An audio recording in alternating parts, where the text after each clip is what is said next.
When I was younger, one of the dishes I really slept on was beef stroganoff. My dad really liked it, I didn't, so I didn't have it very often. But as I've been getting older and expanding my palate, I decided that I slept on this for way too long. So we're not going to do that. We're going to make some stroganoff today. So we're going to put that over some pasta, so make sure you have a pot to do that. Then everything else is kind of a one-pan deal. You just want to make sure it has thick sides because we're doing a sauce in there that's got to reduce, and we're putting meatballs in. So you want to have plenty of room for all the ingredients. Now I'm doing meatballs today, so you need a bowl to mix the meatballs together in. You need your sharp knife and your cutting board for preparing the vegetables. You'll need a couple spoons along the way. Slotted spoon for getting the pasta out when you're plating. Pair of tongs for working with the meatballs. Spatula for working with the sauce. And when we're making the sauce, we're going to need 3 measuring cups. There's a 2 cup, a half cup, and a 1/4 cup. It's pretty easy, so let's get into making this delicious dish and talk about the ingredients. Today we're making a cozy comfort classic of some meatball stroganoff. So what we're going to need for the meatballs is some ground beef, breadcrumbs, pine nuts, garlic herb blend, and some Worcestershire. For the stroganoff itself, you're going to want a little olive oil, some beef stock, all-purpose flour, garlic, salt, white wine, container of mushrooms, onion, we're only going to use about 1/4 of this, sour cream, butter, oregano, pepper, and parsley to garnish. Now I'm going with a penne today. Usually you would do this over egg noodles. I'm just going with the penne today. It would also work over a baked potato and be delicious. So why don't I start mixing up the ingredients for the meatballs, get those going, and then we'll work on the sauce. Okay, so we've crushed up the pine nuts and we've added our spice blend. So we're going in with the meat.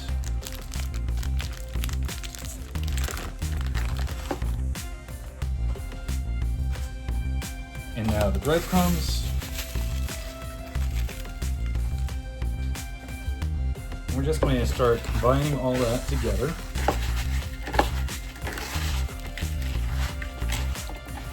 And you're going to keep working at this until everything's in, but when you're done, what you're going to want to do is take a little bit of the meatball like that. And you don't want it very big at all. You want it nice in a bite-sized piece. So about that size. When you're done, this is what they should look like. So now we're going to go and start heating up our pan, putting the oil in, and then we'll add these. We're just going to brown them and then take them out. So that's going to go pretty quick. So after you heat up your oil, just start putting these in and browning them. Just keep turning them. You don't need them fully cooked all the way. You just want to get color all over them.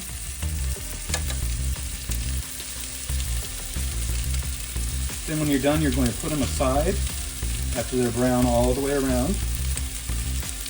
And then scrape up any bits that are left. And then we're going to add all that in later once the sauce is complete.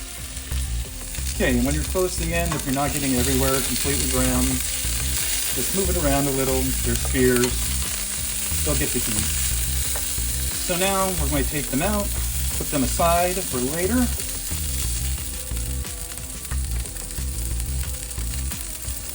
Now I've also lowered the temperature on this because we're going in with the lower, slower stuff. So let's start by deglazing.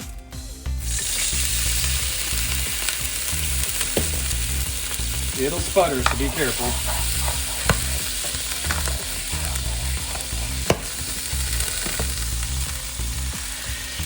That was more sputtering than I'm used to.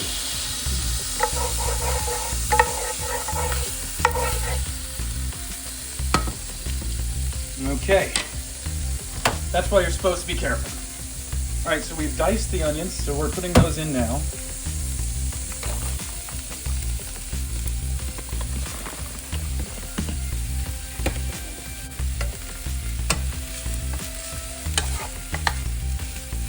Get those all in, and we're going to go in and mix it in with all the glazed stuff and get all that oil soaked up in there. Now this is now on a medium heat, so we're going to do these for about 2 minutes. Let them get a little translucent, and then we're going to start working on the roux. Okay, now in with the butter. Give that a little bit of a chance to melt before we go in with our flour. So just move it around, and that's 2 tablespoons, by the way.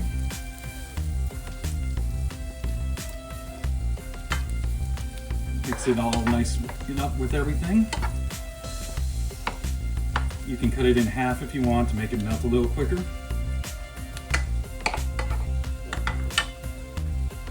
Now that it's pretty well on its way to melting, we're going to add our 1/4 cup of flour.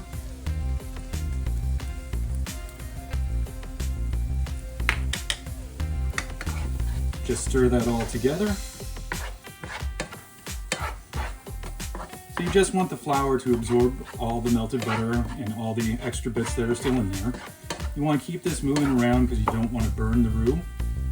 So actually probably a good idea to lower the temperature a little.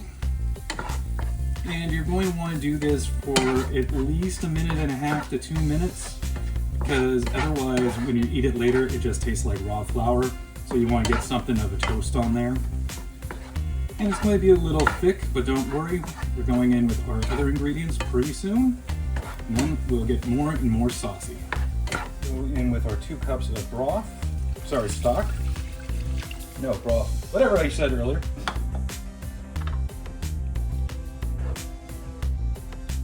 Mix that around, let the flour absorb into it. It'll get a little bit thicker as it goes. Okay. Now we're going in with our 1/4 cup of the white wine.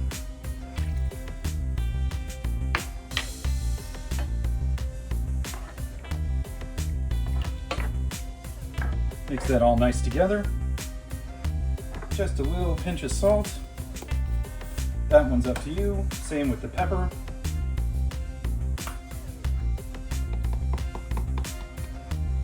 And then the main flavor on this one is going to be the oregano, so few fairly liberal shakes there.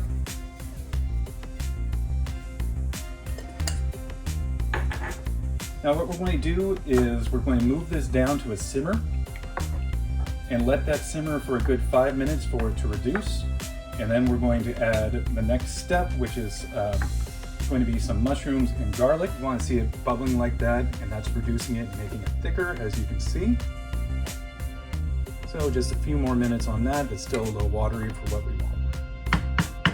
This is about as thick as we want it at this stage. You can see it's coming along really nicely. So what we're going to do now is a couple little splooshes of the Worcestershire sauce.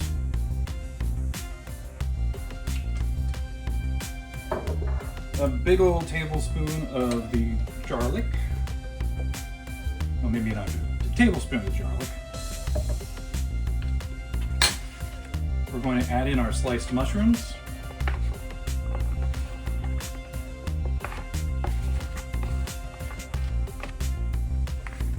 Give that a stir real quick. Oh yeah, that's coming along nice. Okay, oh, got a jumper. Now we're going to go back in with our meatballs.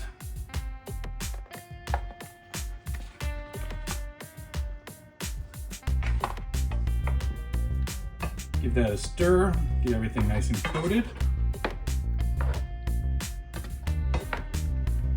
And we're still on simmer at this point. Somebody's hungry. Pretty soon, babes. Okay, we're still at simmer.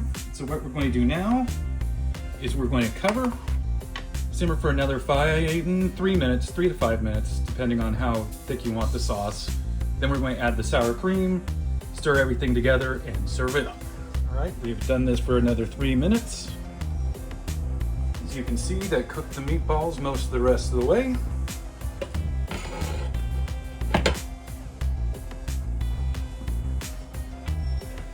Give it a little stir.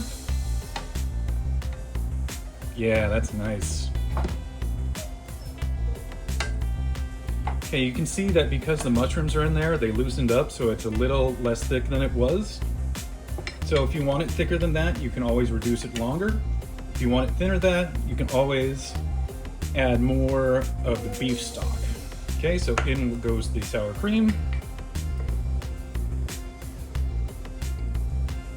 Let that start melting.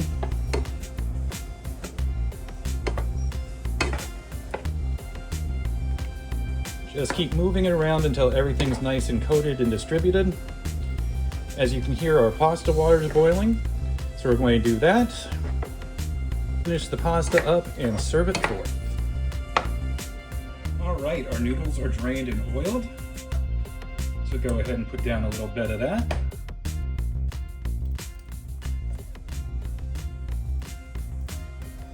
I'm really excited for this one, guys. It looks so good and it smells so good in here. Okay.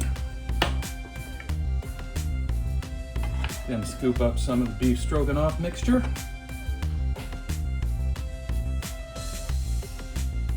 Drop it in just like that. Get the noodles nice and covered with all the sauce.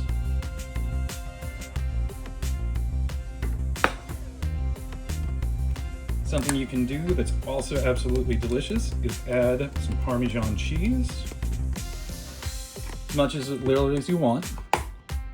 Now I know it's a little monochromatic, so we're going to go ahead and add some parsley, just to give it a little color.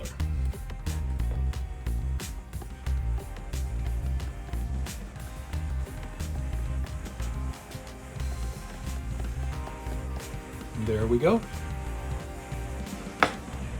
You can also throw some green onions on there too. I just thought of that. That should be really good. All right, now with that, it's time to eat.